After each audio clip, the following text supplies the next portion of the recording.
Pues muy buenas tardes a todos los presentes, a todos los consagrados y consagradas que estéis participando de manera presencial en este recinto del Instituto Teológico de Vida Religiosa. Bienvenidos pues todos a este ciclo de conferencias. Y también saludamos cordialmente a todos los que nos estáis siguiendo por la modalidad online a través del canal YouTube del ITVR. Y os damos también pues una grata bienvenida y agradecemos también vuestra preferencia.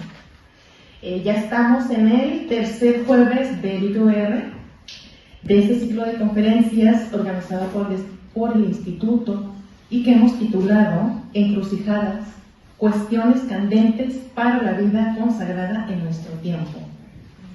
La semana pasada nos acompañó el profesor Carlos Martínez Oliveras con una excelente y profunda ponencia bajo el título Emplazados por la sinodalidad, subrayando esta realidad como una realidad constitutiva de nuestro ser, Iglesia, que es la identidad sinodal y también su objetivo misionero. Hizo alusión a los fundamentos bíblicos, históricos y teológicos en las claves espirituales que nos propone el Papa Francisco y nos situó también en la fase en que se encuentra el sínodo de la sinodalidad y sus desafíos para la vida consagrada. Y hoy se nos brindará la exposición de la tercera conferencia que abordará la tercera encrucijada, un punto candente que versa sobre la identidad de la vida consagrada, que como saben se titula Nuevas encrucijadas de la vida común, sororidad y fraternidad como tarea y proceso.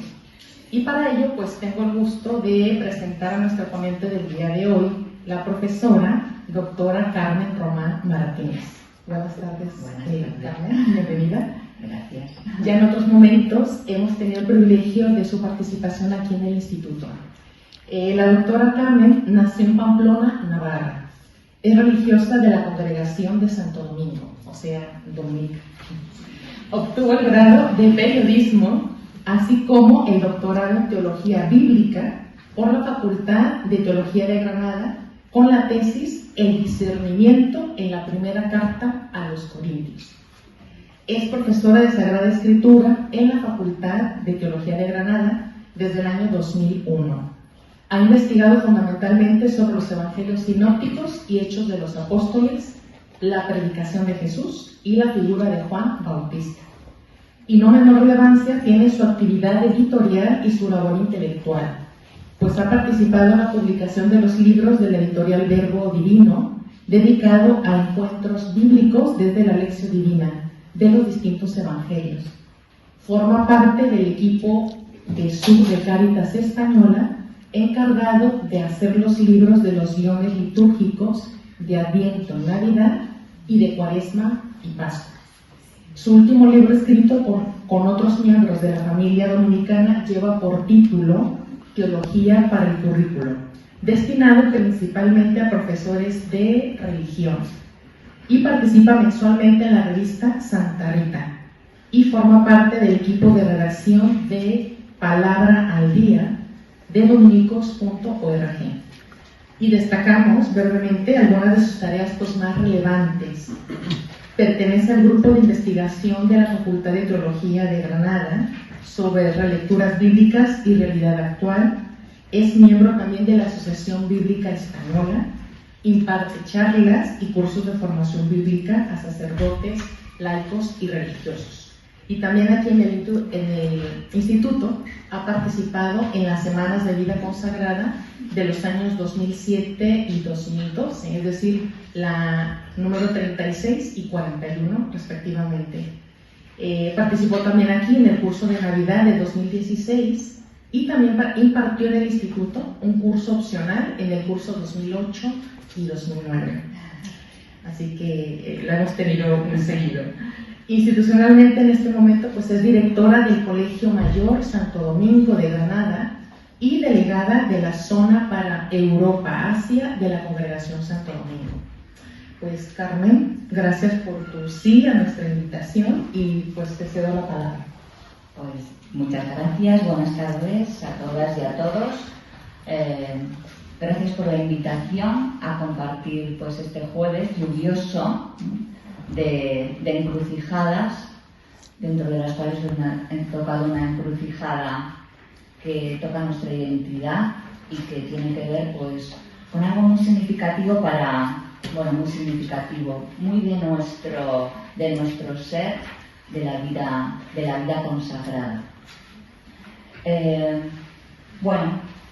Quería también dar las gracias y decir que no puedo negarme cada vez que me invita al Instituto de Vida Religiosa, puesto que, como en muchas ocasiones he dicho, aprendí a amar la teología aquí di mis primeros pasos, aquí conocí a profesores excelentes que me hicieron vivir muchas cosas también de la vida consagrada. Así que no solo me enseñaron lo intelectual, sino también me enseñaron la vida consagrada. Así que mi sí también es un sí comprometido con ellos en este sentido.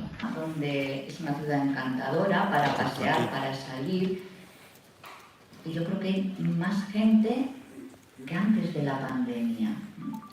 Creíamos que habíamos aprendido a relacionarnos de otra manera, a vivir de otra manera, y de repente, no sé, si hemos vuelto al mismo lugar donde estábamos. De ahí que surge muchas encrucijadas. Surge en concreto la encrucijada de la identidad para la vida consagrada en general y también para la vida comunitaria en particular. Parafraseando al Papa Francisco, en la Fratelli Tutti, afirmaba el Santo Padre que el ser humano olvida rápidamente las lecciones de la historia maestra de la vida.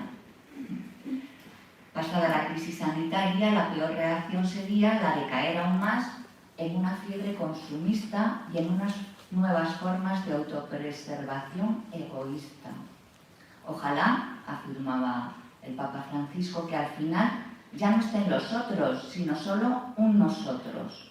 Ojalá no se trate de otro episodio severo de la historia del que no hayamos sido capaces de aprender nada.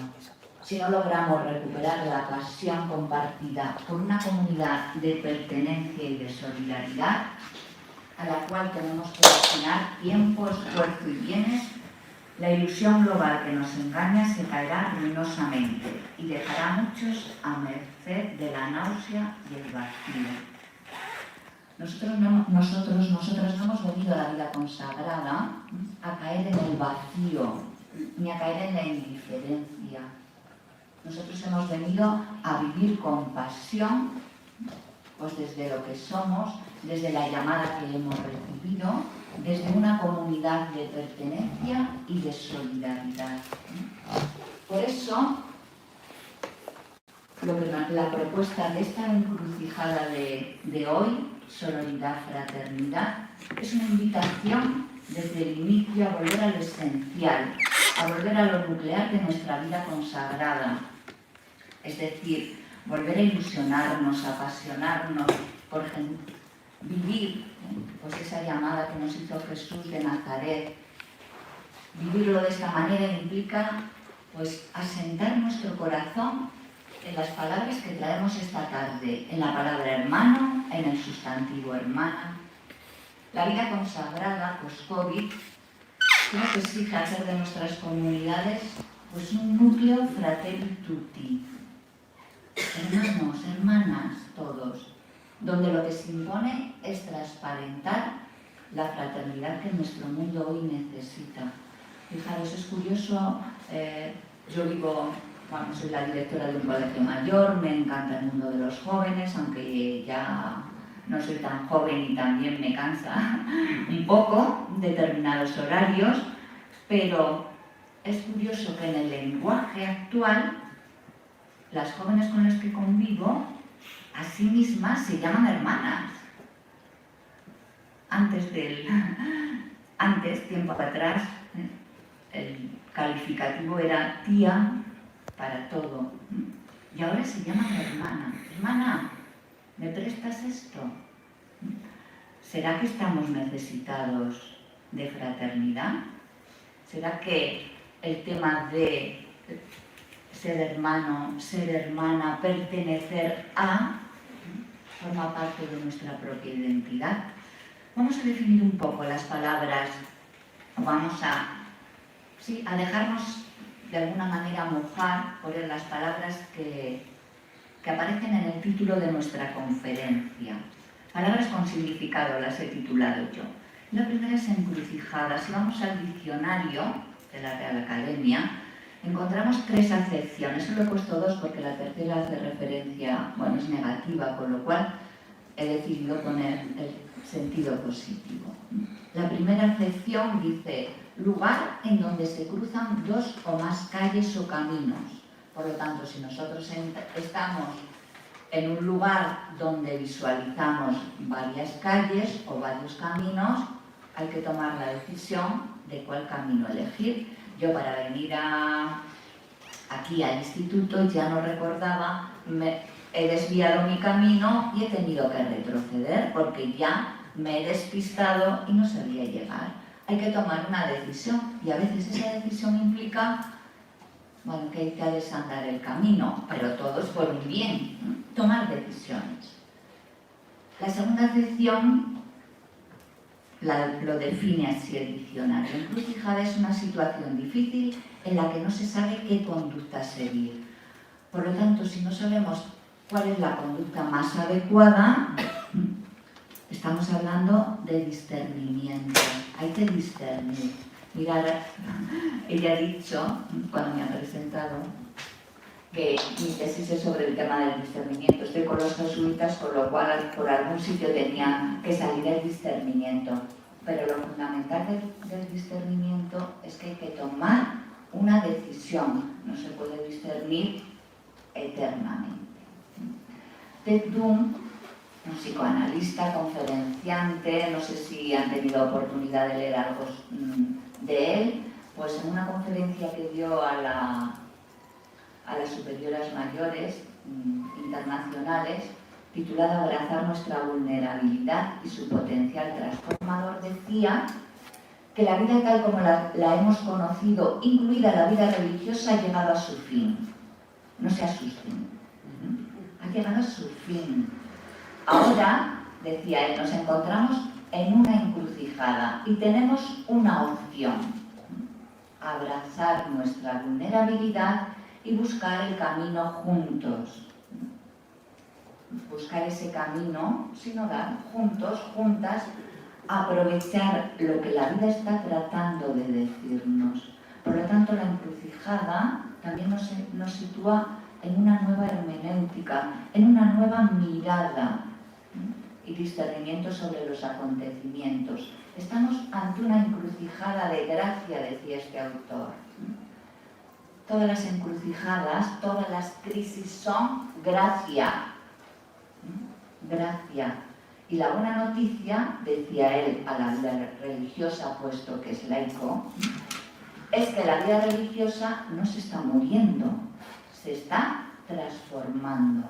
Por lo tanto, nos tendríamos que preguntar si realmente cada uno de nosotros y de nosotras estamos transformando nuestra propia vida para poder transformar la vida comunitaria, la vida consagrada.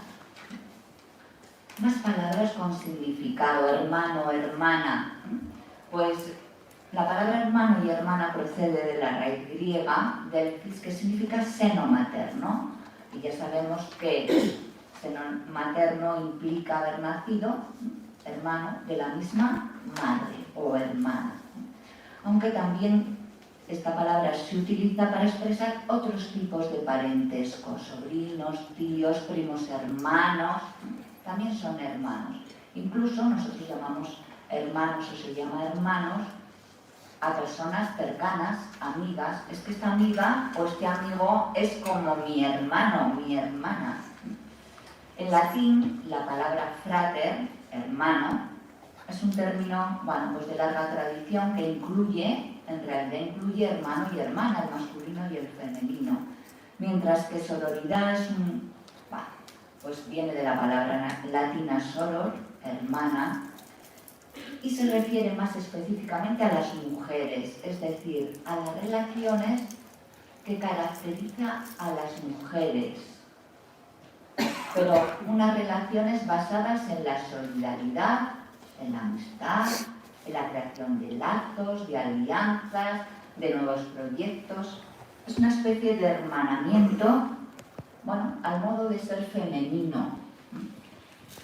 Si nosotros entramos en una comunidad masculina o en una comunidad femenina, nuestro modo de ser, nuestro modo de relacionarnos y de hermanarnos, bueno, pues tiene un sello distinto.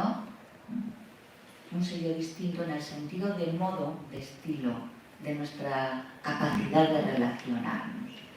El cristianismo utiliza esta palabra no solamente para referirse a los lazos o los vínculos familiares, sino que muchas veces se refiere a aquellas personas que pertenecen a la misma comunidad, es decir, los que forman parte de la misma iglesia o de la misma comunidad de vida. Es más, en sentido amplio, mucho más amplio que el judaísmo, el cristianismo va a considerar hermanos no solo aquellos que pertenecen al mismo grupo, pertenecen al mismo pueblo, son compatriotas, sino a todos aquellos que vienen del paganismo, es decir, extranjeros, extraños, aquellos que están lejos. Además, establece que el origen de esa fraternidad es reconocer a Dios como Abba, como Padre, y además la fe en Jesús, en Jesucristo, es lo que nos hace hijos e hijas de Dios y hermanos en la fe. Por lo tanto, para los cristianos y aquí para cada uno de nosotros, de nosotras, el reconocimiento de que Dios es nuestro Padre y la fe en Jesús ya nos da nuestra propia identidad, ya nos hace hermanos. Hermano es la piel, hermana es la piel que tengo yo por seguir a Jesús. Una nueva fraternidad que tiene su origen y su modelo en Jesús, el primogénito de muchos hermanos. Hablando de hermanos y hermanas, también surge la fraternidad. Un concepto que se ha aplicado, como decía también antes, con la palabra frater, tanto a varones como a mujeres. La vida fraterna, la vida en comunidad. El término fraternidad no se encuentra en ningún escrito pagano o profano anterior al siglo I después de Cristo. Y dentro de la tradición cristiana nos vamos a encontrar este término en la primera carta de Pedro. Y dice así: como personas libres, mostrad estima hacia todos, amad la comunidad fraterna. Parece que Pedro nos dijera que primero nosotros en nuestra libertad elegimos amar a nuestra comunidad, amar a nuestros hermanos y a nuestras hermanas. Y en la misma carta, en el capítulo 5, dice: resistidle firmes en la fe, sabiendo que vuestra comunidad fraterna en el mundo entero está pasando por los mismos sufrimientos. Por lo tanto, la fraternidad también nos une en el destino. La fraternidad es algo libre, que forma parte de mi identidad, libre para amarla, yo soy libre para amar, y además participo y comparto el destino de la fraternidad, de mi propia comunidad y, bueno, y el destino de la humanidad, ya lo hemos visto, y el destino de la humanidad. Y la palabra fraternidad tiene un plus, la palabra hermano y hermana tiene un plus, que es el amor. El amor al hermano y a la hermana, es decir, la expresión de la fraternidad en el cristianismo se amplía a toda la humanidad, es el amor a la humanidad.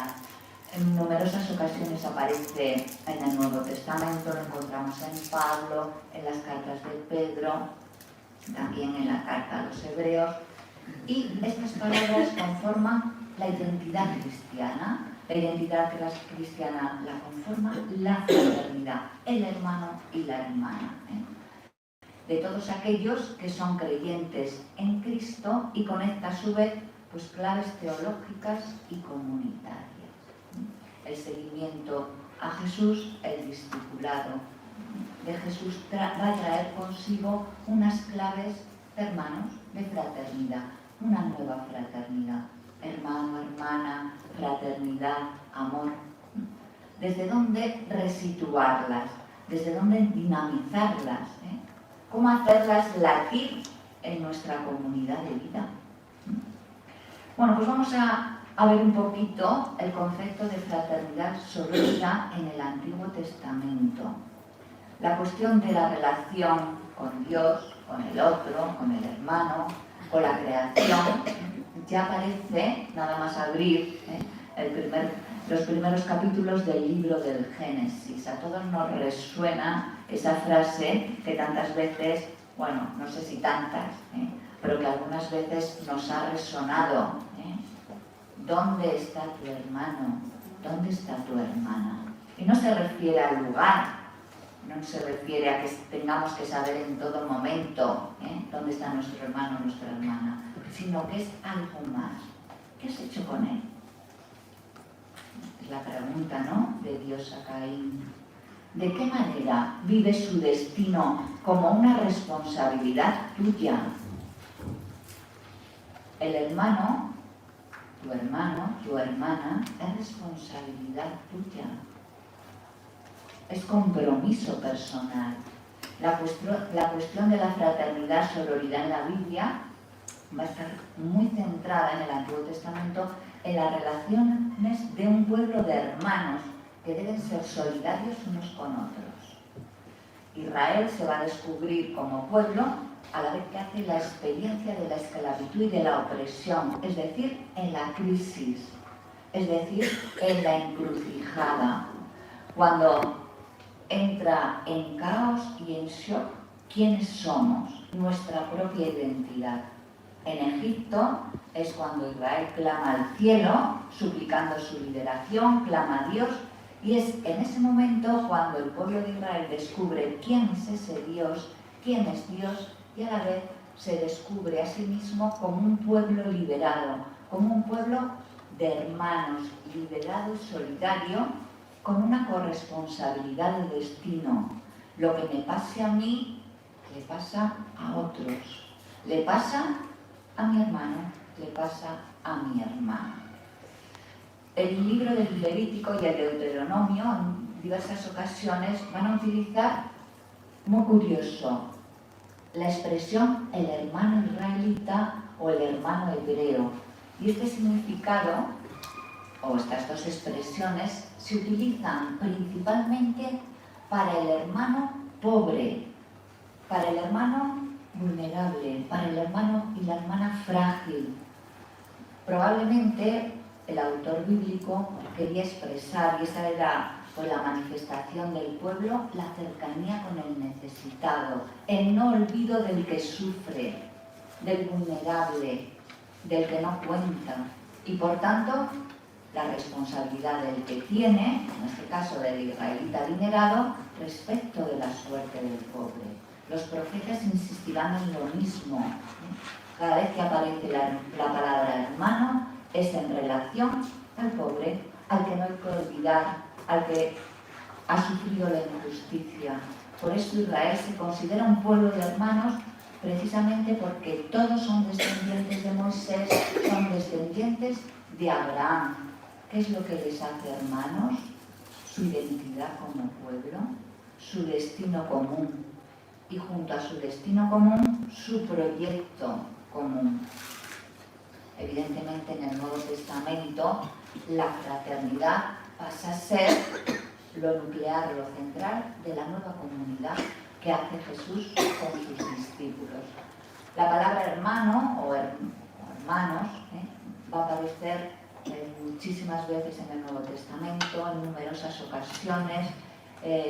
Pablo la utiliza incluso en sentido cariñoso, hermanos míos, a los destinatarios de sus cartas. Y Jesús va a decir y deja claro que el criterio fundamental para considerarse de su familia no es precisamente ser hermanos del mismo seno materno, sino que cuando llegan su madre y sus hermanos y le mandan llamar, él, mirando a los demás, preguntó, ¿quiénes son mi madre y mis hermanos?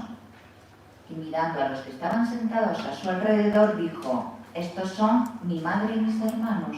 El que haga la voluntad de Dios, ese es mi hermano, mi hermana y mi madre. Por tanto, todo esto supone situar la fraternidad como la relación a la que tiene que aspirar toda la humanidad en su conjunto. La fraternidad es un proceso, la fraternidad es una tarea, la fraternidad es la meta, pero no como algo lejano, sino que la fraternidad es lo que yo soy. Yo soy no en soledad, yo soy en fraternidad. De hecho, esa nueva familia que la conforman los discípulos de Jesús y después las comunidades cristianas es mucho más grande y compensa con creces, pues la ruptura, las renuncias que hayamos tenido que hacer con nuestra familia biológica, por todo lo que supone la pertenencia a una nueva comunidad. Es curioso porque el tercer evangelio, el evangelista Lucas, va a decir que la fraternidad está íntimamente ligada a la misericordia. A la misericordia. El texto del hijo pródigo, tan conocido por todos y por todas, establece una relación paterno-filial, pero también invita al hermano mayor, ese hermano mayor que se queda al margen, porque ha existido el perdón, porque ha existido la acogida, y van a restablecer la fraternidad.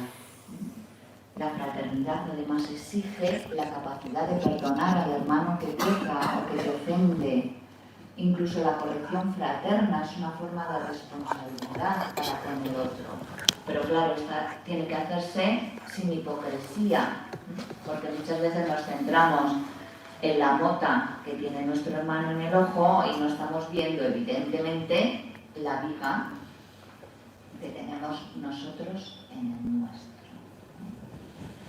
Pues nos invita desde la llamada a sus discípulos, desde la llamada a cada uno de nosotros a la sororidad y a la fraternidad, porque la llamada a Jesús, si recordáis, cuando llamó a los primeros discípulos les dijo, venid conmigo y os haré pescadores de hombres. Ellos eran pescadores y entendieron que, no sé cómo entendieron eso de pescar hombres, ¿vale? Pero luego tiene otra segunda llamada, que está aquí, subió al monte y llamó a los que él quiso y vinieron donde él, instituyó a 12 para que estuvieran con él y para enviarlos a predicar. Pues al igual que Dios llamó y eligió a Moisés en lo alto del Sinaí, de la misma manera que el Señor se reveló a Elías en el Horeb, así Jesús subió al monte y desde ese lugar va a escoger a un grupo de discípulos. Es una nueva llamada que también exige una respuesta, estar con Él. Si recordáis, yo me he nombrado a los 12, porque lo tenemos en nuestra mente, son gente diferente, unos son pescadores, otros son pecadores públicos, lo tienen en el letrero, Sabemos que otro es un traidor, que lo va a entregar, que se sabe desde el principio, otros son hombres sencillos, otros parecen más formados, algunos tienen claras referencias familiares, hay 2 parejas de hermanos biológicos, otros son hijos de hermanos, incluso se hace referencia a de qué pueblos son. Es que claro, los del norte, es que claro, los del sur, es que el cananeo, es que el de Cafarnaúm. Eso he sido yo. Los llamó para estar con él, a su círculo de intimidad, de fraternidad. les pide relacionarse. Ellos van a formar parte del proyecto de Jesús, de sus enseñanzas, de su misión. Lo que les hace Jesús, cuando dice a los 12, es una llamada a la fraternidad. Pero hermanas, también llama a mujeres. También llama a mujeres. Y dice Lucas en el capítulo 8, que después de esto iba él caminando de ciudad en ciudad, de pueblo en pueblo, proclamando la buena noticia del reino de Dios, acompañado por los 12 y por algunas mujeres que habían sido curadas de espíritus malos y de enfermedades. María la Magdalena, de la que habían salido 7 demonios, Juana, mujer de Cusa, un administrador de Herodes, Susana y otras muchas que le servían con sus bienes. El verbo que se utiliza para el seguimiento de los varones y de las mujeres en el Nuevo Testamento es el mismo acoluceo. Ir detrás de Jesús, seguir a Jesús. Y además las mujeres les sirven con sus bienes, con su vida, con su solidaridad. Es la sororidad en camino. También ellas son mujeres diferentes, sencillas, pudientes, de diferentes lugares, que siguen y sirven, se ponen al servicio de la fraternidad, del otro, del hermano, del vulnerable. Bueno, como todas y todas conocéis a Gonzalo Díez, claretiano de esta casa, en su monográfico sobre la comunidad post-COVID, va a decir, o dice, que el paradigma comunitario de nuestro tiempo es el hogar. Y la gran necesidad para nuestra era es que se hagan palpables estilos personales de hombres y mujeres que sepan ofrecer hogar a sus hermanos y hermanas. Y esto es absolutamente imprescindible. Pues Jesús también hace hogar con sus hermanos y hermanas, con sus discípulos y discípulas. Y nos enseña de esta manera a hacer también de nuestras propias comunidades esas casas. Jesús entra en la casa en los evangelios en numerosas ocasiones, en muchas casas y en diferentes lugares. Yo he traído aquí 3. La primera de ellas es en la casa de Cafarnaún. Cuando a los pocos días volvió Jesús a Cafarnaún, se supo que estaba en casa. Y acudieron tantos que no quedaba sitio ni a la puerta. Bueno, no sé si tanta gente viene a nuestra casa, y no tenemos ni sitio en la puerta para acogerlos. Cafarnaún nos suena, significa Carnahum, la casa de alguien, de un tal Nahum, una ciudad pequeñita, una población, la mayoría de ella de religión y de origen judío. La importancia de la casa, pero no solo hay que cambiar las cosas de sitio, pueden estar bien. Hacer un hogar agradable, luminoso, está bien. Hacer un lugar acogedor, pero transformar nuestra casa también es importante. Pues la comunidad que nace de Jerusalén es una comunidad nueva. La comunidad ha sufrido un caos, un shock, un impacto, la muerte de Jesús, después la alegría pascual, la resurrección de Jesús, y se han transformado. Jerusalén es punto de partida, punto de llegada. Eso es la fraternidad, la sororidad. Ahora llega el momento de ponerla en práctica, de seguir construyendo esa fraternidad, sororidad. La fraternidad ha recorrido un camino, ha recorrido su propio camino. Ahora también hay que anunciarla. ¿Y cómo hay que anunciarla? Pues hay que anunciarla con la palabra y con la vida. Con la palabra y con la vida. Y además dice el libro de los Hechos que con valentía. Imagínense qué importante es dar testimonio de Jesús con valentía desde la fraternidad y el mensaje de fraternidad. Numerosos, muchos son los signos que avalan esta sororidad, fraternidad. Les decía el anuncio del querigma, de la buena nueva. La coinonía somos diferentes, diversos, de distintos lugares, procedencias, culturas, formación, pero vivimos la comunión, que no significa que pensemos lo mismo, que sintamos lo mismo,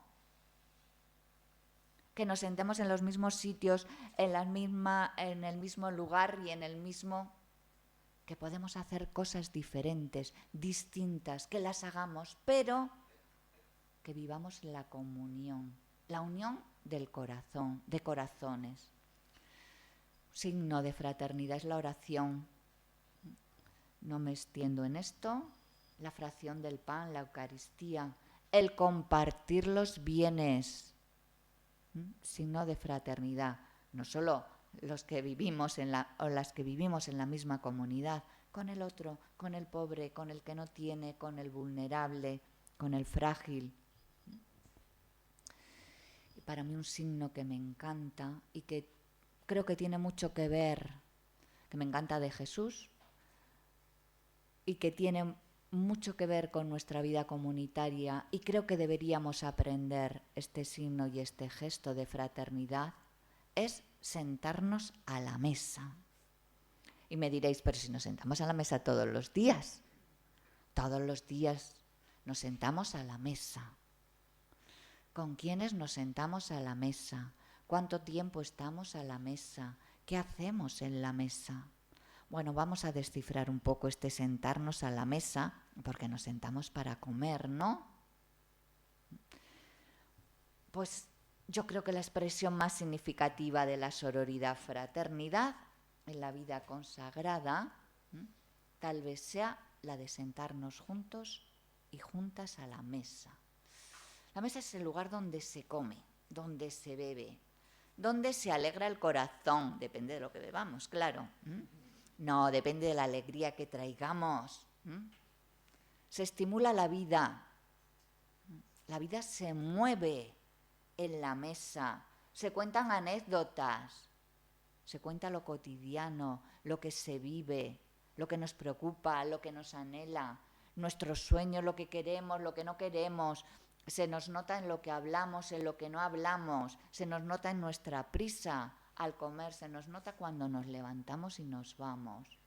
En la mesa se cuenta lo ancho y lo profundo, lo alto y lo bajo. ¿Con quiénes nos sentamos a la mesa? Miramos a quienes se sientan a la mesa. ¿Vivimos y hacemos fraternidad con los que nos sentamos a la mesa? Pues a Jesús lo encontramos en los evangelios en numerosas ocasiones sentado a la mesa con distintas personas. Las comidas de Jesús tienen un enorme significado porque se saltan todas las normas. Es que hay que recoger pronto. Bueno, pero si esta conversación es muy importante, es que se tienen que ir las de la cocina. Es que me toca el fregadero, perdón. Seguro que a nosotros nunca nos pasa eso. Que nosotros permanecemos. No nos saltamos. Jesús se saltaba las normas, todas las normas. No estoy diciendo que nos tengamos que saltar las normas ni la educación, por Dios. Jesús comía con personas con las que un buen judío no debía compartir la mesa. Además, él declaraba impuros todos los alimentos y encima no observaba el ayuno, ni quería que sus discípulos lo hicieran. Por lo tanto, una actitud totalmente provocadora y provocativa. Bueno, pues Lucas es el evangelista que más veces nos insiste que Jesús se sienta a la mesa y además lo tildan. ¿De qué tildan a Jesús? De comilón y borracho. Madre mía. Pues tenemos que preguntarnos por qué Jesús le gustaba sentarse a la mesa con gente reprobable para el resto de la sociedad. Pero es que Jesús se sentó con todo el mundo.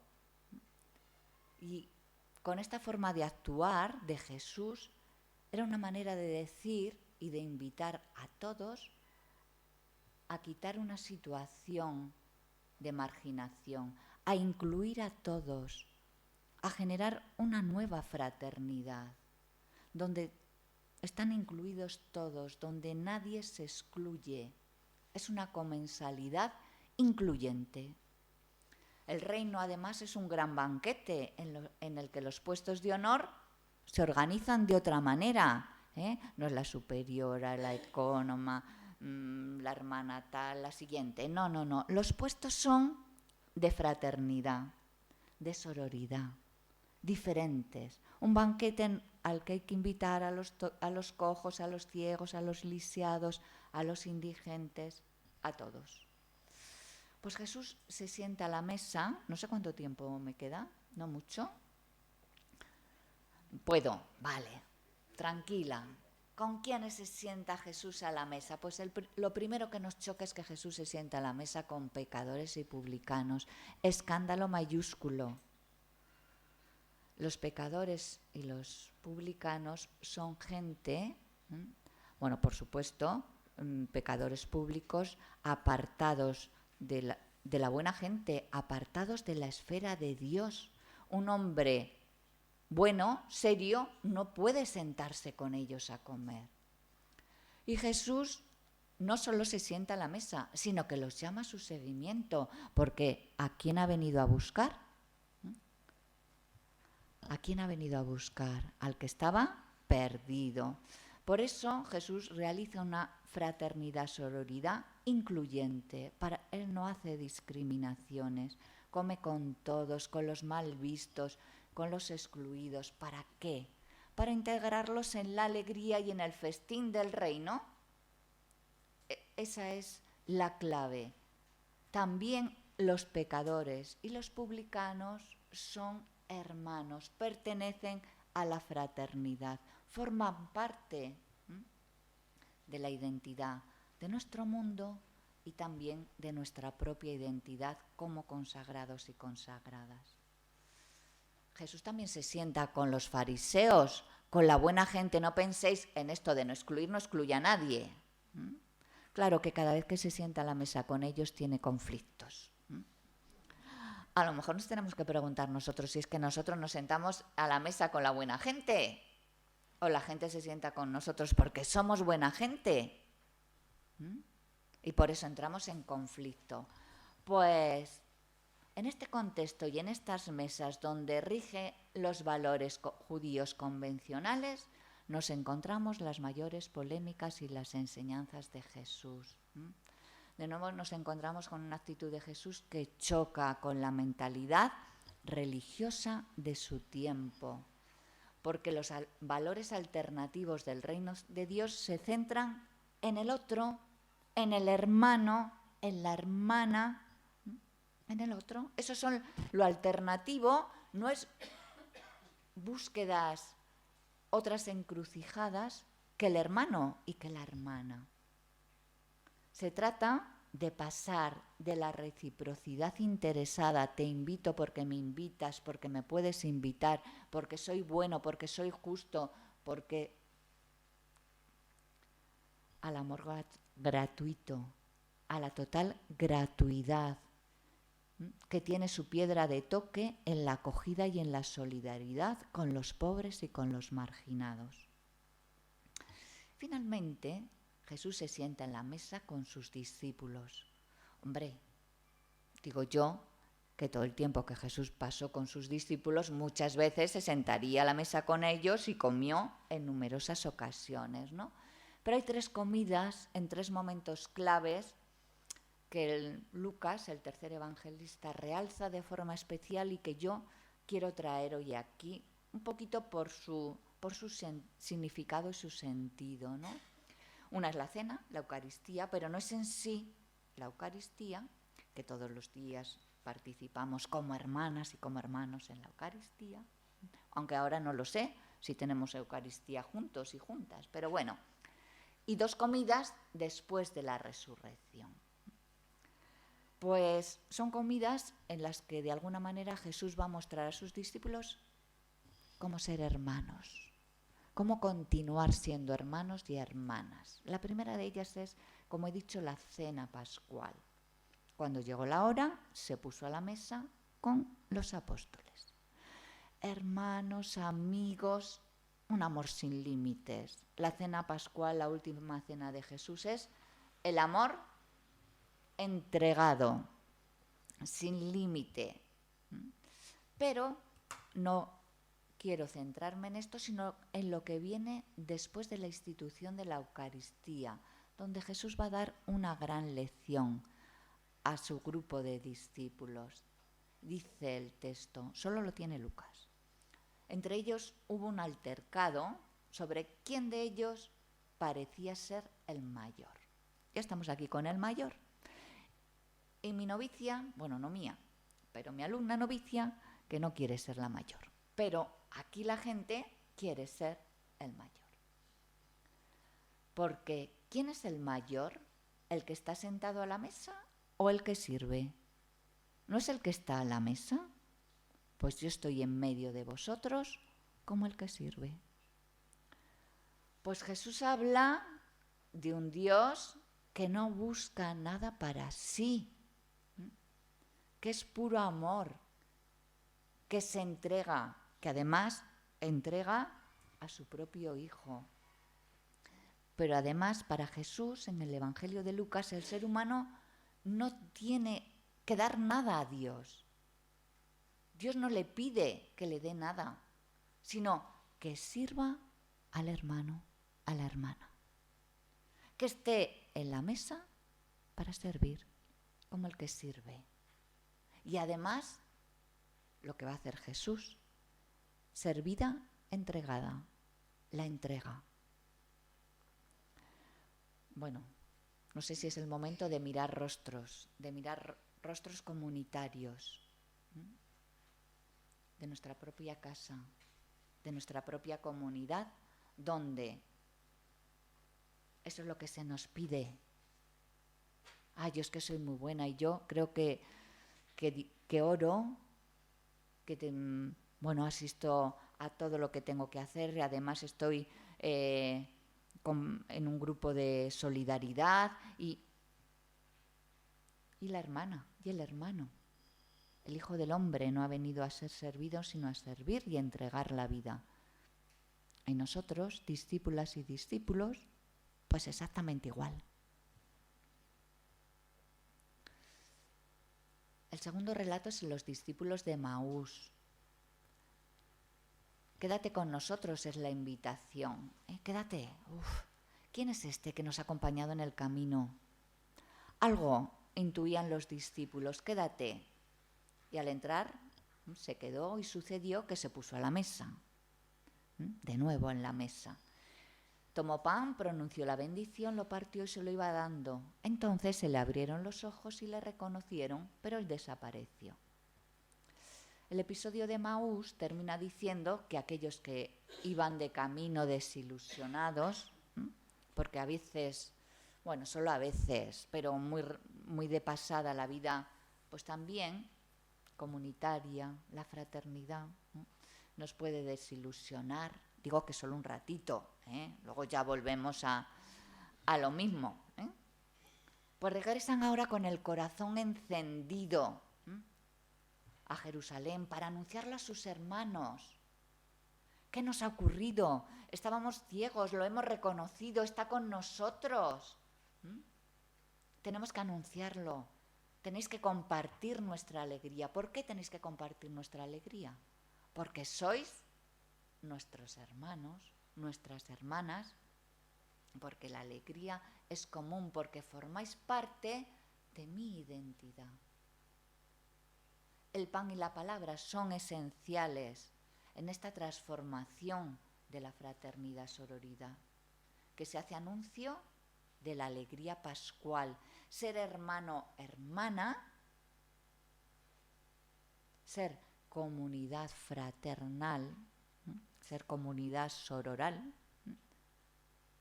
es manifestar la alegría pascual. El hermano y la hermana es alegría y Pascua. Y la última comida que traigo aquí es otra aparición a los discípulos, que no acaban de creer que es Jesús, están tan alucinados, están tan emocionados, tan alegres, que no acaban de creerlo. Y como están tan asombrados, Jesús les tiene que decir, a ver, ¿tenéis algo de comer? ¿Tenéis algo de comer? Y ellos le ofrecen un trozo de pescado, él lo toma y comió con ellos. Pues conocer a Jesús en el partir el pan, en el comer con él, es estar unido pues, a toda esta enseñanza sobre el camino que nos propone Jesús de Nazaret. Jesús de Nazaret, como discípulos y discípulas que somos de él, nos ha llamado a realizar su propio camino. Su propio camino. Ir a Galilea e iniciar esa subida hacia Jerusalén, donde vamos a entrar en la casa de Cafarnaún, donde vamos a ser acogidos en la casa de Betania, donde llegaremos a Jerusalén para transformarnos, transfigurarnos, morir a lo viejo, para alcanzar la paz. Recorrer el camino de Jesús para resucitar la vida comunitaria. Un camino, como les decía, que pasa por la fraternidad, sororidad, por el hermano, la hermana, que hay que buscarlo hasta encontrarlo. Porque buscar al hermano y a la hermana en el hogar no es otro motivo que acercarnos a él para dar frutos de paz. Porque hay que tejer. No sé si les gusta tejer o hacer lazos.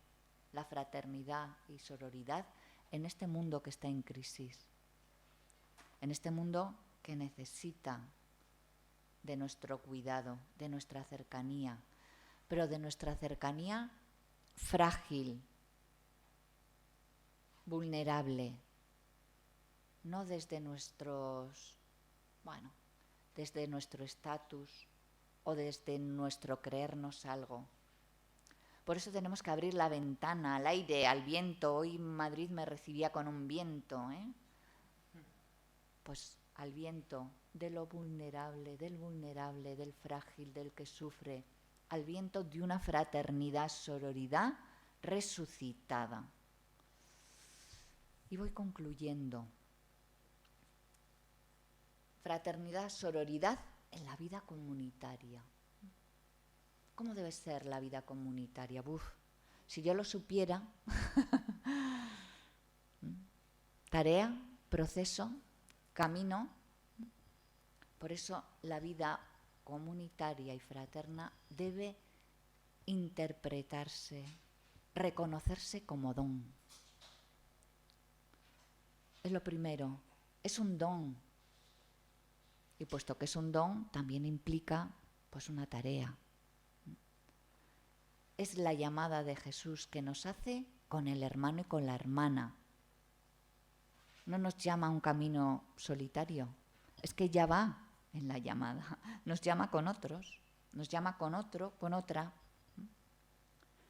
La vida comunitaria, desde la fraternidad y la sororidad, debe ser portadora de frutos que hagan germinar pues, los valores del encuentro. Decimos en nuestros proyectos comunitarios y tal vez en nuestras actas capitulares y en que nuestros encuentros sean de calidad. Pero primero tendremos que encontrarnos, ¿no? Y luego ya, pues sí, encuentros de calidad. La hospitalidad. Tenemos que generar valores de acogida, de hospitalidad, que quien entre en nuestra casa, pero para eso primero tenemos que generarlo entre nosotras, que tejan lazos de amor, de alegría, de fiesta. Fraternidad, sororidad, que refleje paz, comunión, que refleje interioridad, que sea capaz de desconectar. ¿Recuerdan ustedes, cuando se nos decía, pues en todas las reuniones comunitarias, pasamos mucho tiempo en torno a la tele? Qué antigua soy. Pasamos mucho tiempo en torno a la televisión, hermanas, hay que quitar la televisión antes. Después pasamos, hay que estar más desconectada del Netflix, hermanas, o de los móviles. Desconectemos, desconectar. Nos hemos conectado muchísimo durante la pandemia porque teníamos que comunicarnos, teníamos que vernos y nos hace falta desconectar. En cualquier reunión, no sé si en la comunitaria, espero, bueno, estoy segura, en nuestras reuniones comunitarias tenemos el móvil delante, hermanas y hermanos, ¿o no? ¿Desconectamos?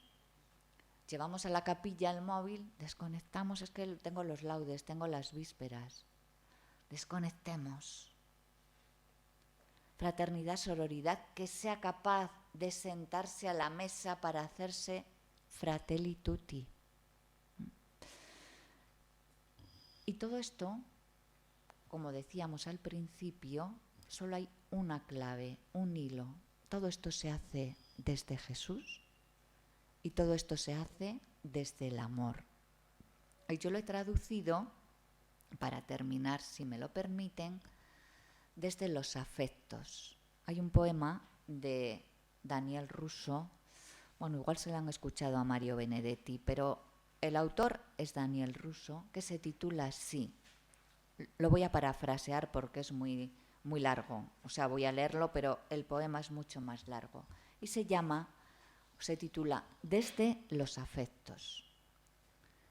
¿Cómo hacerte saber que siempre hay un tiempo, que uno solo debe buscarlo y desearlo, que nadie establece normas salvo la vida, que la vida sin ciertas normas pierde la forma, que los afectos nos definen, que definirse es remar contra la corriente, que cuanto más fuerte es el trazo, más se dibuja, que negar palabras implica abrir distancias, que encontrarse es muy hermoso, que nunca está de más agradecer, que nadie quiere estar solo, que para no estar solo hay que dar, que para que alguien sea hay que ayudarlo, que ayudar es poder alentar y apoyar, que para no ser heridos levantamos muros, que quien siembra muros no cosecha nada, que sería mejor construir puentes,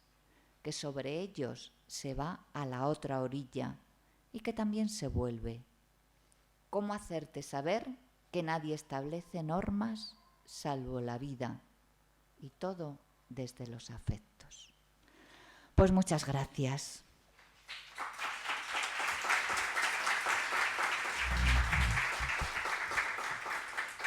Muchas gracias, Carmen, por la profundidad y también por la calidez de tu ponencia, que pues nos despierta el deseo de realmente de la búsqueda profunda de Dios para caminar en estas sendas de sororidad y fraternidad. Muchas gracias.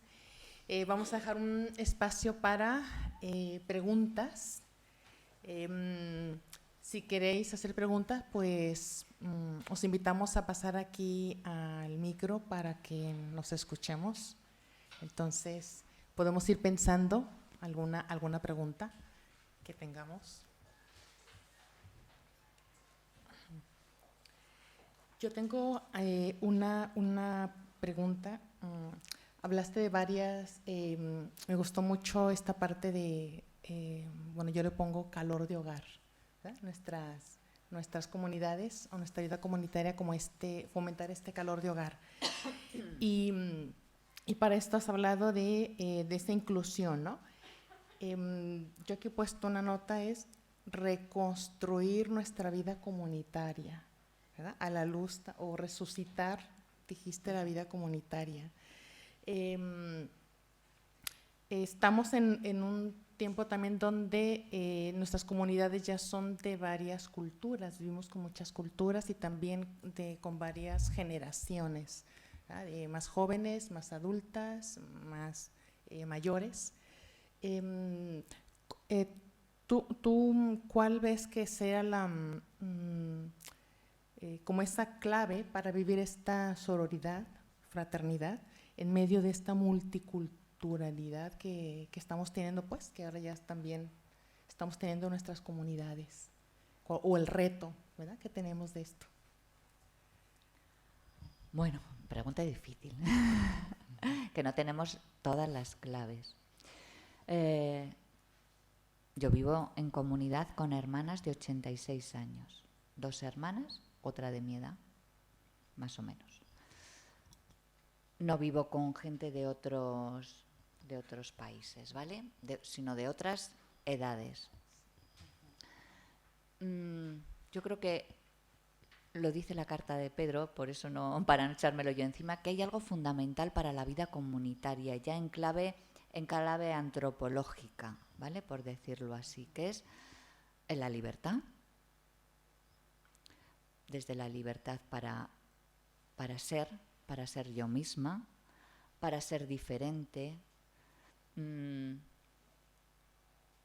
para ser con otros, para poder ser hermano y hermana, es muy importante. A veces nos quedamos mucho en las diferencias. Bueno, esto es una frase muy repetida, en aquello que nos separa y no lo que nos une.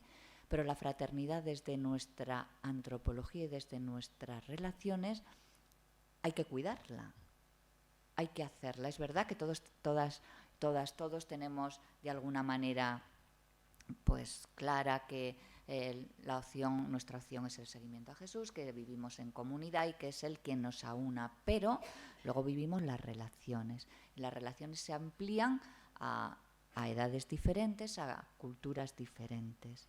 Por eso decía un poco de reconstruir, de transformar nuestra comunidad, porque no puede ser las comunidades de hoy como las comunidades de hace 20 años ni de hace 30 años, porque hace 30 años, hace 20, hace 10 y ayer no es como la de hoy, probablemente tampoco sea como la de mañana.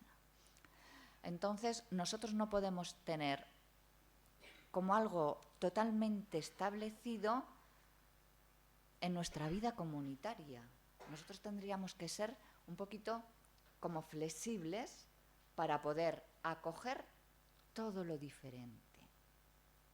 Y eso se acoge desde que yo me siento libre, me siento hermana, me siento en el hogar, construyo, no solo destruyo, porque eso hace mucho daño, construyo, intento que mi lenguaje, mi palabra, mis gestos, mis actitudes, pues vengan en esa línea constructiva y, por supuesto, la escucha, la atención al otro, el acoger al otro como es, desde mi propia identidad. Y lo que decía también un poco al principio, es decir, cuando me visto, me pongo la fraternidad, yo no me pongo la fraternidad va conmigo. Yo soy hermana.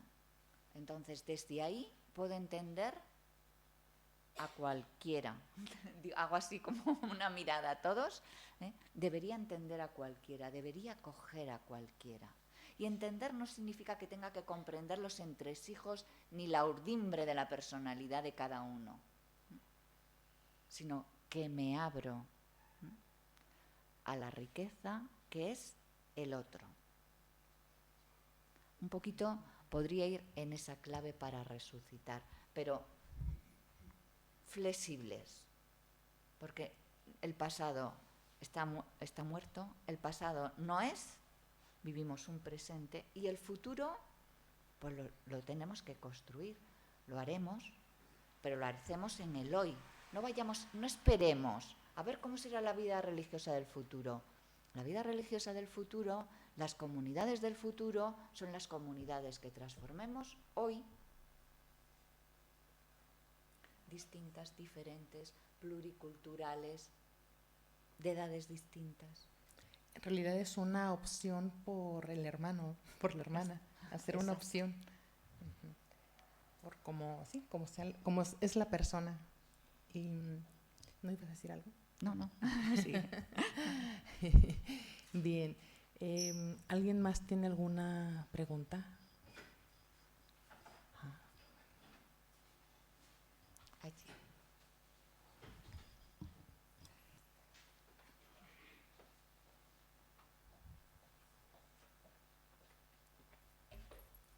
Bueno, en primer lugar, buenas tardes, Carmen, y a todos los que están aquí presentes, y muchas gracias por su ponencia, que me pareció muy interesante. Y mi pregunta es que, bueno, creo que ya respondió un poco, pero es que cómo es que siendo seres sociales por naturaleza y siendo dependientes unos de otros, tendemos a vivir el aislamiento y la individualidad. Gracias. Bueno, porque somos eso, somos seres sociales, buscamos al otro, pero cuando el otro es diferente, pues buscamos también que nos dejen tranquilas, el aislamiento, porque nos es difícil, porque nos supone un proceso, porque hay que hacer también un esfuerzo. Todos hacemos esfuerzos por relacionarnos, aunque seamos seres sociales. A veces decir buenos días, hombre, pues no. A veces que te los digan, relacionarte, salir de uno, requiere un esfuerzo, requiere una cierta tensión. Nosotros somos seres tensionales, en tensión, ¿vale? Porque en cuanto relajamos la tensión, es que cuando ya viene, cuando viene el conflicto y cuando viene todo. Si vivimos la tensión, esta tensión, bueno, los teólogos dirán la tensión escatológica, la tensión del futuro, la tensión de la fraternidad, pues estamos un poco sobre nosotros, ¿eh? Y entonces, pues esa cara que se nos pone por las mañanas, pues a lo mejor la tenemos que medio dibujar un poquito más. ¿Qué es lo que a veces nos pasa? Pues ya está, que cuando nos cuesta mucho o hay conflicto, pues intentamos, el esfuerzo que nos supone solucionar el conflicto hace, bueno, que nos aislemos, que nos apartemos, pero eso no entre nosotras, no entre nosotros, porque nosotros, como decía antes, hemos optado por Jesús y nos hemos puesto la piel del hermano. Pero es que solamente por el hecho de, bueno, ya el hecho de seguir a Jesús es nuestra gran pasión, pero el hecho de ser humano, ser persona, ya estamos implicados en el otro. Muy bien. ¿El padre Severiano? Sí, no hace falta vale. ya que me oye suficientemente. Vamos a ver, yo quería saber, primero, si el cristianismo y quizá el judaísmo crea alguna terminología nueva para designar las relaciones entre los que pertenecen a esa misma religión, o sencillamente lo que hace es asumir las palabras que existen ya en arameo, en griego, en latín, y si este es el caso, que yo creo que este es el caso, si el cristianismo les da algún nuevo matiz. Claro. A ver, el cristianismo le da un sentido nuevo. Es que el cristiano, Jesús nos ha hecho hermanos en el Padre y además es una fraternidad que incluye pues a todos, incluso me atrevería a decir no solamente a los pobres, a los pecadores, a cualquiera que incluso practique otra religión, sea de otra religión. Es decir, que el contenido que le da la palabra hermano y fraternidad, no soy hermano porque pertenezco al mismo pueblo o porque soy de la misma raza, soy hermano porque soy de Jesús. Es decir, Jesús nos ha llamado, Jesús se ha encarnado en nuestra historia y ha dado a este concepto pues la apertura de acogida a toda la humanidad. Entonces, el sentido nuevo no es solamente el hermano hebreo o el hermano judío o el pobre judío al que yo tengo que atender, sino que es una fraternidad incluyente.